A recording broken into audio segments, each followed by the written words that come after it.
नमस्कार।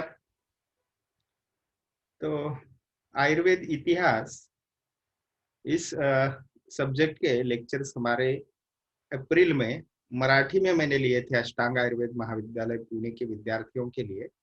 लेकिन जब भी अन्य विषयों के जैसे चरक पूर्वार्ध, चरक उत्तरार्ध, अष्टांग हृदय सूत्र स्थान, आयुर्वेदीय पदार्थ विज्ञान या आयुर्वेदीय शारीर, इन विषयों के हिंदी में विशेषतः लेक्चर्स होने लगे, तब ओडिशा से हमारे कुछ स्नातक है उनकी रिक्वेस्ट थी, और मेरे ख्याल से राजस्थान के भी, कि आयुर्वेद इतिहास के लेक्चर हिंदी में लिए जाए।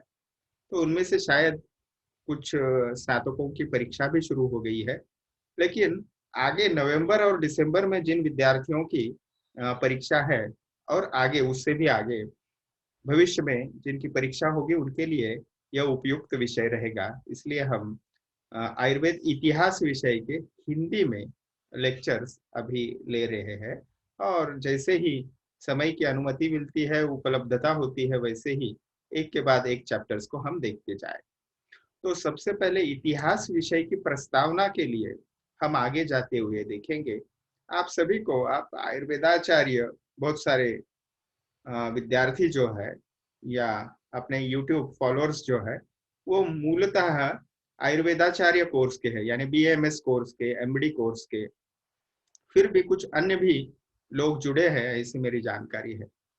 तो मुख्यतः ये बीएमएस और एमडी आयुर्वेद विद्यार्थियों के लिए हम लेक्चर्स ले रहे हैं, इसका आप कृपया ख्याल रखें। मुझे और लोग जुड़ने में कोई आपत्ति नहीं है, आप जुड़ सकते हो, क्योंकि यह ज्ञान है और आपके लिए उपयोगी ही सिद्ध होगा, आपके परिवार के लिए, खुद के लिए।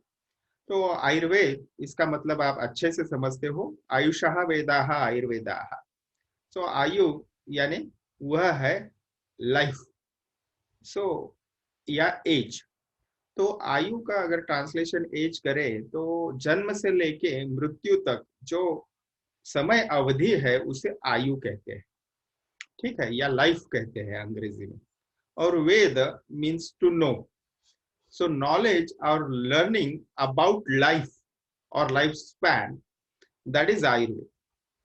और आयुर्वेद के मूल प्रयोजन तो आपको पता ही है, स्वस्थस्य स्वास्थ्य रक्षणम और आतुरस्य विकार प्रशमनम, यानी preventive measures and health care, और क्यूरेटिव मेजर्स यानी डिसीज की ट्रीटमेंट। तो ये मुख्य द्विविध प्रयोजन या बायफोल्ड उसके आयुर्वेद के एम है। तो इनके परिपूर्ति के लिए हम आयुर्वेद का अध्ययन कर रहे हैं, अध्यापन कर रहे हैं। तो सबसे महत्वपूर्ण बात है कि आयुर्वेद की शुरुआत कब हुई, या आयुर्वेद कितने साल पुराना है। ये फ्रिक्वेंटली आस्क क्वेश्चंस होते हैं। इनमें कौन कौन सा भाग आता है?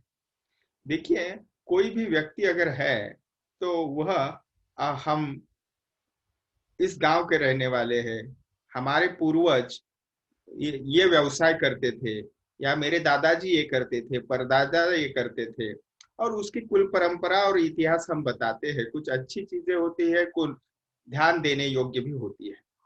तो मेरा कहने का मतलब यह है कि हम किसी भी विषय के बारे में जब भी सोचते हैं, तो हम इतिहास के बारे में जरूर सोचते हैं व्यक्ति के।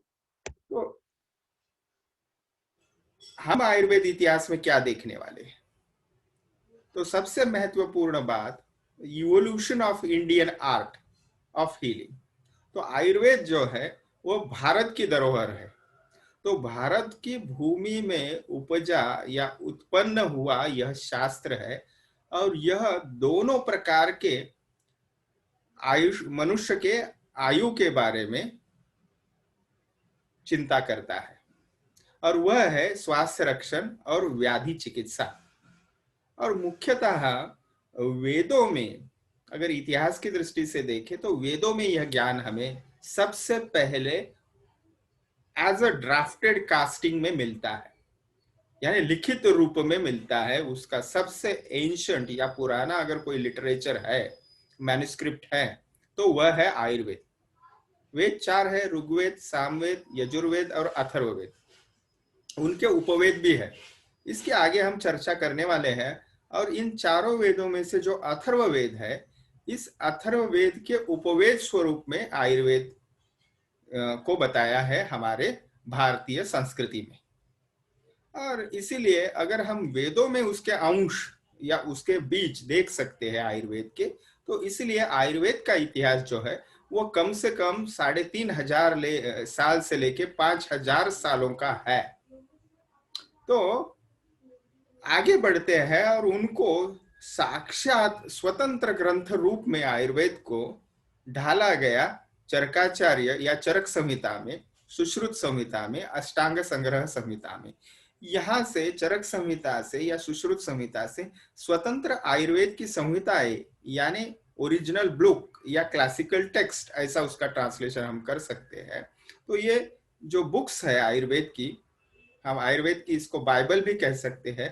तो ये बुक्स जो है स्वतंत्र आयुर्वेद के ऊपर संहिता काल से लिखना प्रारंभ हुआ, और वह भी चरक संहिता के बारे में अगर हम विचार करते हैं तो चरक संहिता का रचना हमें 3 स्तरों में मिलती है। यानी अग्निवेश तंत्र जो ईसा पूर्व 1500 साल का काल बताया जाता है, तो अग्निवेश जी ने अग्निवेश तंत्र लिखा। ईस्वी सन 2री शताब्दी में उसमें उसके ऊपर प्रतिसंस्करण हुआ, और वह प्रतिसंस्करण चरक महर्षि द्वारा हुआ, और उसका उस संहिता का नामकरण अग्निवेश तंत्र से चरक संहिता हुआ। यह घटना घटी ईस्वी सन 2री शताब्दी में।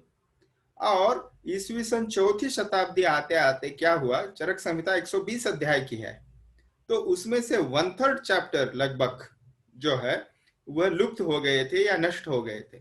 तो उनको आपूर्ण करने का या संपूर्ण करने का कार्य दृढ़बल महर्षि ने किया, जो ईस्वी सन 4थी शताब्दी में किया। मेरा कहने का तात्पर्य यह है कि अगर हम इन संहिताओं को अच्छे से पढ़ते हैं और उसमें से अगर हम शास्त्र की चर्चा करते हैं, शास्त्र को सीखते हैं या सिखाते हैं, तो ये संहिताओं का निर्माण कैसे हुआ, इनका ओरिजिन कहाँ से है, इन संहिताओं की निर्मित के लिए या रचना के लिए कौन कौन से महर्षियों का, व्यक्तियों का योगदान है, किस माता पिता के ये सुपुत्र थे, किस प्रदेश में रहते थे, इसका अगर हमने अच्छे से अगर बिल्कुल कथात्मक स्वरूप से ही अगर अध्ययन किया, तो जरूर हमारी आयुर्वेद में श्रद्धा, आस्था बढ़ेगी, और एज अ शास्त्र के दृष्टि से भी उसमें हम ज्यादा से ज्यादा प्रगति कर पाएंगे। और उनमें से कुछ अच्छी चीजें हम फॉलो करेंगे, और कुछ जो हमारे दृष्टि से जिस कारण विकास नहीं हुआ है, उनकी हम पुनरावृत्ति नहीं करने की प्रयास करेंगे हमारे लाइफ में। तो यही इतिहास का मूल प्रयोजन है, इतिहास इसीलिए हम सीखते हैं। तो आते हैं वर्ड टू वर्ड यानी सिलेबस में जो पॉइंट्स है उसकी तरफ, अभी प्रस्तावना देखने के बाद। तो इतिहास शब्द की निरुक्ति है इतिहास। तो इति इंग्लिश में दस, हा यानी पॉजिटिवली, आस यानी एग्जिस्टेड। सो दस पॉजिटिवली एग्जिस्टेड। सो ऐसे कहा जाता है, टोटल मतलब हुआ टुक प्लेस और हैपन, ये घटनाएं घटी है। और इतिहास शब्द की एक निरुक्ति होती है इतिहास, ऐसे घटाता, ऐसे यहाँ पे घटनाएं घटी थी। तो ये सभी बातें इसमें आती है। तो इतिहास शब्द से हम ये जानते हैं कि यह जो है वो भूतकाल है और वह सत्य है, और वह आपतो द्वारा बताया गया है। और आपकी व्याख्या तो आप जानते ही हैं, रजस्तमोभ्याम निग्रमुक्ता तपो ज्ञान बलेन ये सत्यम वक्षन्ति ते कस्माद् असत्यम निरजस्तमाः आप्ता शिष्टा विबुद्धास्ते तेषां वाक्यम असंशयम सत्यम वक्षन्ति ते कस्माद् असत्यम निरजस्तमाः। तो आप्त की स्थिति को प्रमाणवत माना है, आप्त ने जो वाक्य कहा है उसी को आप्त कहते हैं, ये जो लक्षण है। तो इनके द्वारा बताया गया है, यह कथाएं या घटनाएं है, इसलिए इसको हम प्रमाण मानते हैं। ठीक है, आज चरकाचार्य तो हमारे बीच है नहीं, ठीक है, किंतु हमारी जो संहिता है पूजनीय है, उपजीव्य ग्रंथ है हमारा, बाइबल के स्वरूप में हम चरक संहिता को पूजते हैं। तो उसमें जो भी लिखा है इतिहास के स्वरूप में, उसको हम प्रत्यक्ष ही मानते हैं। ठीक है, जाते हैं यानी इसको केवल दंत कथा यानी स्टोरी क्योंकि कभी कभी मैं कथा इस शब्द का प्रयोग करूंगा, इसलिए आपको पहले ही बता रहा हूं कि कथा यानी यह कोई फेरी टेल नहीं है, कपोल कल्पित नहीं है, क्योंकि इसके हमें आज भी कुछ तथ्य मिलते हैं। वो कभी टेक्स्ट में मिलते हैं, मैन्युस्क्रिप्ट्स में मिलते हैं, कभी हम भौगोलिक उत्खनन करते हैं तो उस शहर में मिलते हैं, यानी अनेक उसकी इतिहास की सामग्री आज भी उपलब्ध है। इसलिए उसको सत्य ही वो घटनाएं भूतकाल में घटी है, इसमें कोई दो राय नहीं। तो इतिहास क्या करता है? It always tells us about the details of past. Okay, तो जो भी सत्य घटनाएं घटी है इतिहास या भूतकाल में, पास्ट में, उसको वह डिटेल में हमें बताता है, बट वह भविष्य का बारे में बताता नहीं। कभी कभी वो वर्तमान को भी घटनाएं उसमें बताता है या ढालता है, निकटतम वर्तमान में जो घटी है वह भी होता है। कभी इतिहास को वो भविष्य को वो बताता नहीं है, लेकिन भविष्य की राह जरूर दिखाता है क्या करना है। तो इसीलिए मेरा कहना है कि इतिहास जो है वो केवल भूतकाल नहीं है, वो वर्तमान भी है और भविष्य की भी राह दिखाने वाला है। तो ये त्रिकाल में उपयुक्त ऐसा ज्ञान है आयुर्वेद इतिहास का। ठीक है, तो इसकी ट्रांसलेशन बताने की आवश्यकता नहीं। तो इसलिए हम बहुत, अगर आधुनिक विद्वानों की भी बात कहते हैं, हिस्टोरिस्ट की, तो जो भी इतिहास तज्ञ है वह ये आज तक बता नहीं पाए हैं कि इस विश्व में जीवन की जो शुरुआत हुई वो सबसे पहले कब हुई और कितने सालों से मानव सृष्टि जो है इस धरातल पर विद्यमान है या विश्व में मौजूद है। हम तो केवल पृथ्वी ग्रह और कुछ ग्रहों का ही अध्ययन आधुनिक जो साइंटिस्ट है वो भी कर पाए हैं, लेकिन बहुत सारे अनाकलनीय विषय भी अभी है जो जिसको हमने नहीं जाना। आगे जाते हैं तो थोड़ा विषय विस्तार हम कम करेंगे वीडियो लेक्चर्स के लिए। सो लगभग ये जो इतिहास बताया जाता है वह ईसा पूर्व 1 लाख वर्षों का बताया जाता है, मानव का इस सृष्टि में मौजूदगी का। अभी इतिहास की सामग्री क्या है, यानी टूल्स फॉर फ्रेमिंग आयुर्वेद इतिहास। तो इतिहास किन तथ्यों के आधार पे बताया जाता है या लिखा जाता है, तो उसको हम देखेंगे। तो सबसे पहले ऐतिहासिक तथ्य जो विद्यमान है उसको अगर हम बिल्कुल सीक्वेंसली या क्रोनोलॉजिकली सबसे पुराना उसके बाद ऐसा अगर हम देखें तो वैदिक लिटरेचर, चतुर्वेद जो है, ऋग्वेद, यजुर्वेद, सामवेद, अथर्ववेद, ये, उसके बाद में कुछ इतिहासकारों ने जो वर्क किया है उसमें आधुनिक इतिहासकार या पाश्चात्य इतिहासकार भी है, डॉक्टर हार्नले जैसे, और कुछ रिकॉर्ड्स हैं जो हिस्टोरिकल ट्रैवलर्स थे, यानी वो योहान शुआंग की डायरी हो या फिर अलेक्जेंडर की डायरी हो या अलेक्जेंडर के जो सिपाही थे उनके डायरी हो, तो ये भी तथ्य है। शिलालेख है, अशोक के शिलालेख इत्यादि है, स्तंभ है, और कुछ उत्खनन द्वारा भी ये जो है वो हमें सामग्री इतिहास की प्राप्त होती है। इसलिए ऐतिहासिक सामग्री या आयुर्वेद इतिहास की सामग्री ऐसे जब पूछा जाएगा तो ये सभी चीजें उसमें आती है, यानी वैदिक लिटरेचर भी आएगा, वेद आएंगे, उपवेद आएंगे, आरण्यक आएगा, उपनिषद आएगा। ठीक है, फिर उसके बाद में कुछ इतिहासकारों ने उसके ऊपर जो कार्य किया हुआ है मैन्युस्क्रिप्ट के ऊपर वो आएगा। ठीक है, तो जो यानी ट्रैवलर्स के रूप में इंडिया में आए थे, भारत में आए थे, उनके रिकॉर्ड्स जो है वो भी आएंगे, उसमें पाश्चात्य इतिहासकारों का भी मत आएगा। और फिर शिलालेख है, स्तंभ है, बुद्धिस्ट लिटरेचर है, या और भी संप्रदाय के कुछ ग्रंथ है महत्वपूर्ण, ये सभी जो है ये सामग्री होगी। इसमें ग्रंथ आएगा, इसमें शिलालेख आएगा, इसमें अन्य जो ये भ्रमण करता है ट्रैवलर्स है उनके डायरीज आएगी, उसके बाद में उत्खनन आएगा, और अन्य भी कुछ सामग्री है जैसे उस समय की उपयुक्त या उपयोगी वस्तुएं हैं जो उत्खनन में प्राप्त होती है, कॉइन्स होती है भिन्न भिन्न। तो इन सभी द्वारा जो है इतिहास जानने का प्रयास इतिहास तज्ञों द्वारा किया जाता है।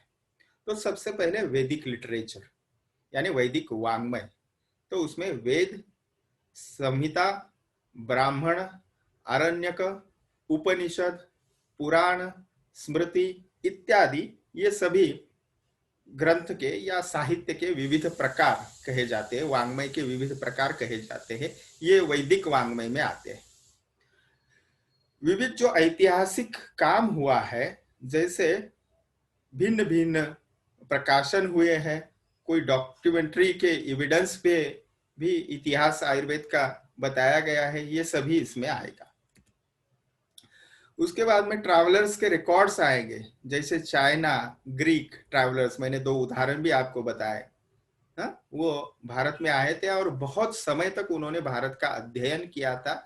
वो मूलतः केवल अध्ययन के लिए नहीं आए थे, कुछ और भी कार्य था और अध्ययन का भी कार्य था। तो उनके जो रिकॉर्ड्स डायरी के रूप में है, तो उन्होंने जो देखा वह लिखा है और वो तथ्य या प्रमाण के स्वरूप माना जाता है। चलते हैं आगे। तो सबसे पहले ये जो इतिहास के तथ्य जानने का मूल स्रोत जो आधुनिक इतिहासकार भी मानते हैं, वो है जो हमारा पुरातन साहित्य या जो लिखी हुई बातें हैं, जैसे गवर्नमेंट रिकॉर्ड्स भी उसमें है और कुछ तज्ञों के लेख है, मैन्युस्क्रिप्ट्स है, भिन्न भिन्न कॉइन्स है, भिन्न भिन्न जो नियम बनाए हुए लॉ के रूप में, और विशेषतः एक्सकैवेशंस यानी उत्खनन माइंस का भिन्न भिन्न, वो भी इसमें आता है। तो सबसे पहले वेद। तो वेद ये शब्द ही मूलतः विद धातु से बना है, यानी यह ज्ञान के स्वरूप में वेद शब्द बताया है। तो ये ancient Indian literature, the most Indian literature, मैं आपको नहीं बताऊंगा कि आप वेद में आस्था रखिए या उसमें निरास्था रखिए, तो एटलीस्ट हमने ये तो चीज स्वीकार करनी चाहिए कि the most ancient drafted record of human mankind, इसके स्वरूप में हमने वेदों को लेना चाहिए। Veda are the oldest record of mankind. Veda 4 है, ऋग्वेद, यजुर्वेद, सामवेद और अथर्ववेद। अगर बहुत बार वेदों के बारे में ऐसा अपूर्ण बात बताई जाती है कि वेद ये केवल किसी धर्म विशिष्ट वस्तुएं या विषय वस्तु को वर्णन करते हैं, तो धर्म विशिष्ट विषय वस्तुओं को वर्णित करने वाले केवल वेद नहीं है, इसको हमने जानना चाहिए। वह सामाजिक स्थिति, वह आर्थिक स्थिति, वह राजकीय स्थिति, आत्मिक उन्नति, ये सभी बातें जो है, और स्वास्थ्य रक्षण के विषय में भी वेदों में हमें बहुत सारे मूलतः बीज मिलते हैं। तो वेदों का अध्ययन करने से इन सभी वस्तुओं के बारे में हमें पता चलेगा। तो इतिहास के स्वरूप में आज भी आप जब कभी हमें ऐतिहासिक संशोधन छोड़िए, हम अगर किसी विषय के बारे में भी अध्ययन करते हैं, तो हम सबसे पहले ये उल्लेख कहाँ हुआ था, इस व्याधि का, इस वनस्पति का या और किसी विषय के बारे में, तो उसका वेद ही सबसे पुरातन, ऐसा हम उसके बारे में लिटरेचर चालू करते हैं, वहां से लिखना। संशोधन भी है तो लिटरेरी रिव्यू में सबसे पहले वेद ही आते। तो ऋग्वेद क्या है? तो ऋग्वेद ये भिन्न भिन्न देवताओं की की हुई प्रार्थनाएं हैं। शॉर्ट में मैं बता रहा हूं, ये पूर्णतः वर्णन नहीं है उस वेद का। सामवेद क्या है? Origin of music, that is शब्द ब्रह्म एंड नाद ब्रह्म, इट इज सामवेद। यजुर्वेद क्या है? तो ये भिन्न भिन्न पूजा या रिचुअल्स कैसे करने हैं वह बताता है। और अथर्ववेद जो आयुर्वेद का मूल स्रोत है, वह विशेषतः विभिन्न शास्त्र, आयुर्वेद, अर्थशास्त्र और वैदिक मैथ्स या वैदिक मैथमेटिक्स, इसके बीज हमें अथर्ववेद में मिलते हैं। जाते हैं आगे। जो 4 वेद है, ऋग्वेद, यजुर्वेद, सामवेद, अथर्ववेद, तो इन चारों वेदों के 4 अंग होते हैं।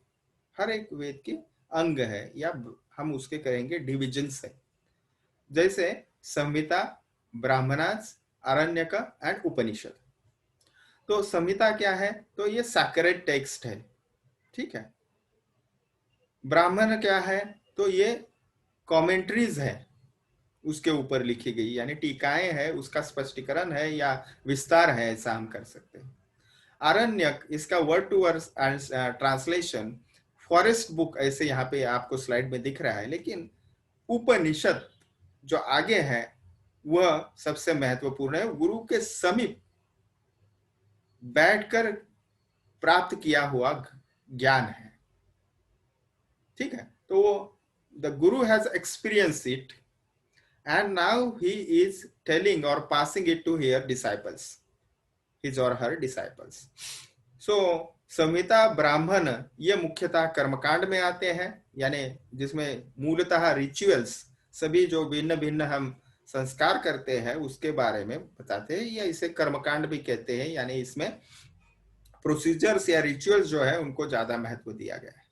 और उपनिषद इसको घन कांड कहते हैं, इसमें ज्ञान जो है, आत्मिक ज्ञान विशेषतः, वह सुप्रीम नॉलेज इसीलिए उसको कहा है, उसको घन यानी बहुत गंभीर यह विषय है। तो कर्म खंड या घन खंड ऐसे भी इसे कहा जाता है। तो few people or some opine Ayurveda is the fifth Veda. Okay, तो कुछ लोग जो है वो बताते हैं आयुर्वेद जो है वो अथर्ववेद का उपवेद न होते हुए वो आयुर्वेद की महत्ता बताते हुए बताते कि ये पंचम वेद है, क्योंकि इसमें सभी बातें आई हैं। ठीक है, उसके बाद में अभी संहिता, ब्राह्मण, आरण्यक, उपनिषद, ये क्या लिटरेचर है, वैदिक वांग्मय अभी हमने देखा। विशेषता ये कंपाइलेशन है भिन्न भिन्न वर्सेस का। ब्राह्मण जो है इसका उदाहरण अगर देखें, ऐतरेय ब्राह्मण, शतपथ ब्राह्मण, तो इसमें जो संहिताओं में जो वैदिक हिम्स या हम जिसे श्लोक कहते हैं उसको ऋचा कहा जाता है। वेदों में जो श्लोक होते हैं, आयुर्वेद के ग्रंथों में जो सूत्र है उसको हम श्लोक कहते हैं, अंग्रेजी ट्रांसलेशन उसका वर्स करते हैं हम। लेकिन संहिताओं में या वेदों में जो मंत्र है या संस्कृत श्लोक है उसको ऋचा कहा जाता है। तो वैदिक मंत्र जो है, सिंपल लैंग्वेज में कहेंगे हम, उसका इंटरप्रिटेशन यानी विस्तार ब्राह्मण में बताए हैं। आरण्यक का क्या है, विशेषतः ब्राह्मण और उपनिषद इनको जोड़ने का कार्य आरण्यक करते हैं, जैसे बृहद आरण्यक।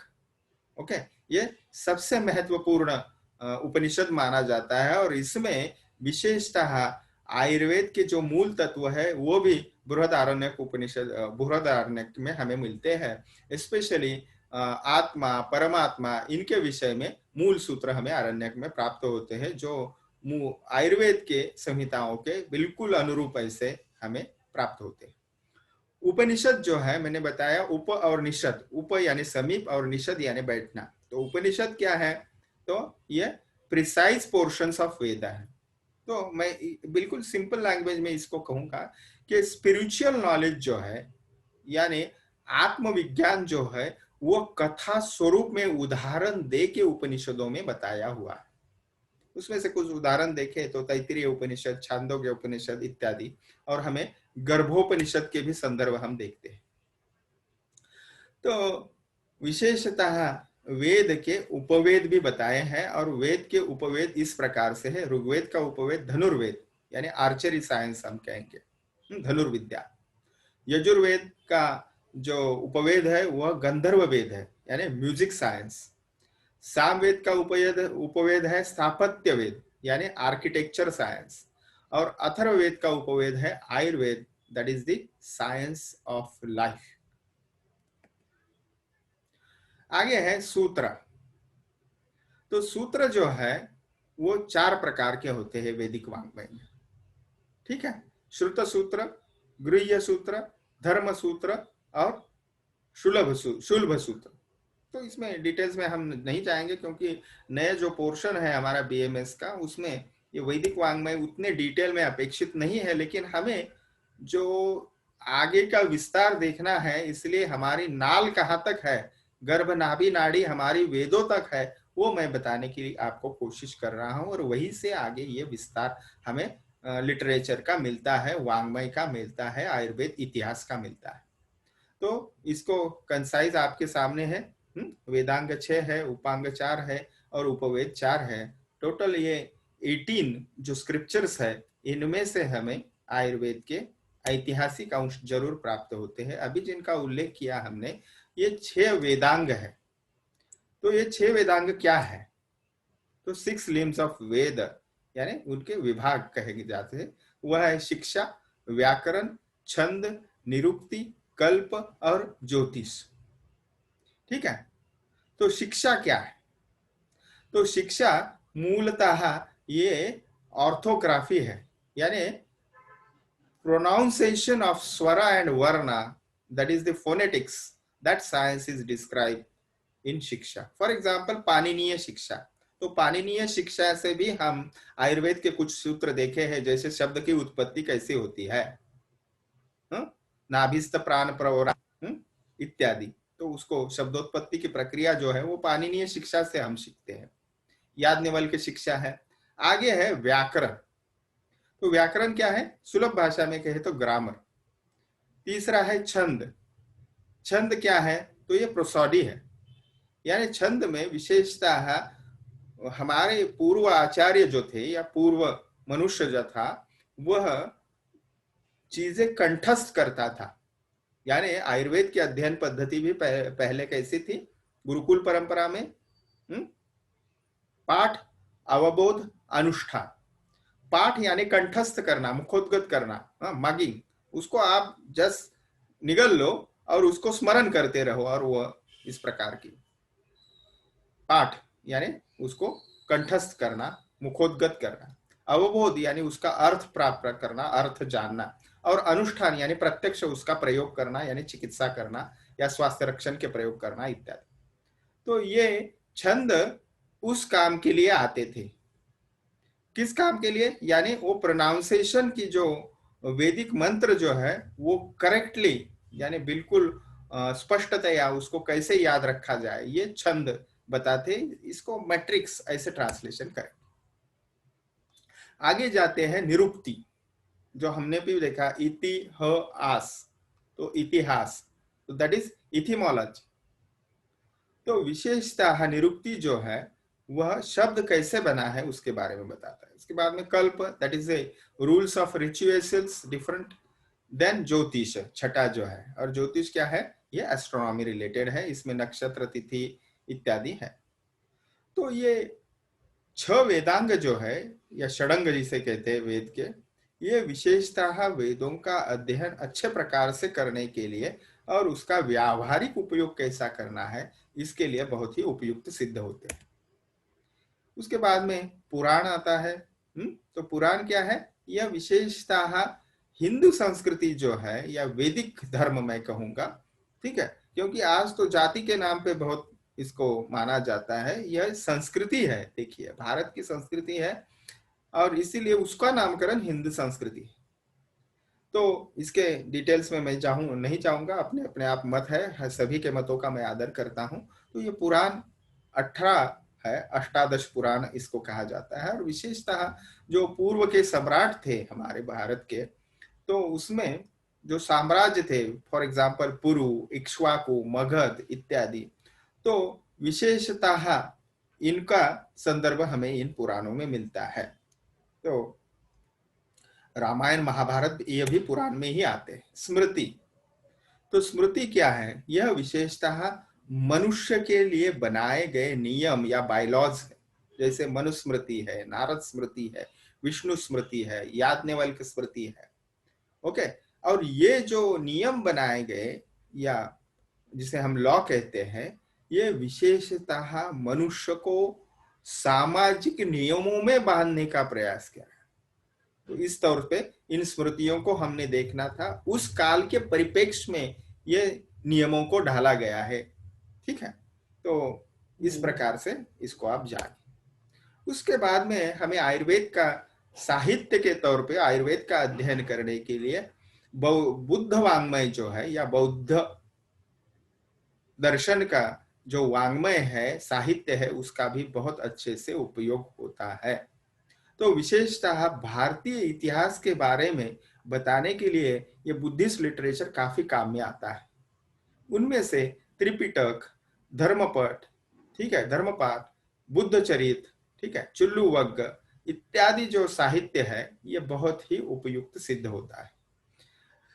विशेषतः ये लिटरेचर जो है, ये वाङ्मय हमें उस वक्त की राजकीय स्थिति, सामाजिक परिस्थिति, आर्थिक परिस्थिति, धार्मिक कर्म किस प्रकार से होते थे बुद्ध काल में, इसको हम डिटेल से या बहुत विस्तार से इस लिटरेचर से, वाङ्मय से, बौद्धिक वाङ्मय से जान सकते हैं, बुद्ध वाङ्मय से। तो विशेषतः जो आयुर्वेद में चरक संहिता, सुश्रुत संहिता या वाग्भटाचार्य जी ने उत्पन्न की हुई अष्टांग संग्रह संहिता, निर्मित की हुई अष्टांग संग्रह संहिता, अष्टांग हृदय संहिता, ये संहिताएं हैं। इसमें से हमें बौद्धिक या बुद्ध साहित्य की भी अंश या समानता हमें दिखती है।